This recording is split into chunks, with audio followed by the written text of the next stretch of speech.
Now a man of the tribe of Levi married a Levite woman, and she became pregnant and gave birth to a son.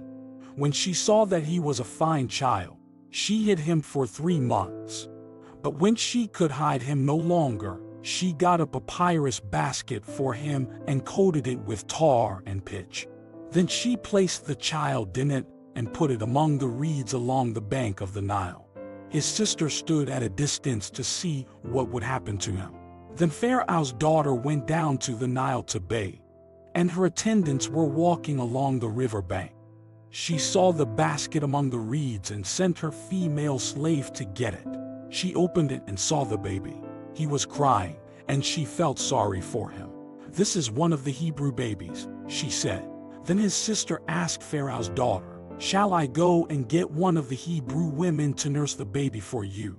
"Yes, go," she answered. So the girl went and got the baby's mother. Pharaoh's daughter said to her, "Take this baby and nurse him for me, and I will pay you." So the woman took the baby and nursed him.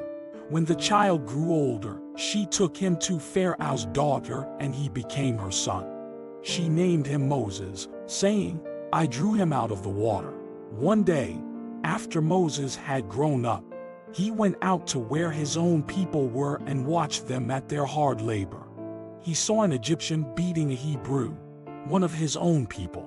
Looking this way and that and seeing no one, he killed the Egyptian and hid him in the sand. The next day he went out and saw 2 Hebrews fighting. He asked the one in the wrong, "Why are you hitting your fellow Hebrew?" The man said, "Who made you ruler and judge over us? Are you thinking of killing me as you killed the Egyptian?" Then Moses was afraid and thought, "What I did must have become known." When Pharaoh heard of this, he tried to kill Moses. But Moses fled from Pharaoh and went to live in Midian, where he sat down by a well. Now a priest of Midian had 7 daughters, and they came to draw water and fill the troughs to water their father's flock. Some shepherds came along and drove them away. But Moses got up and came to their rescue and watered their flock.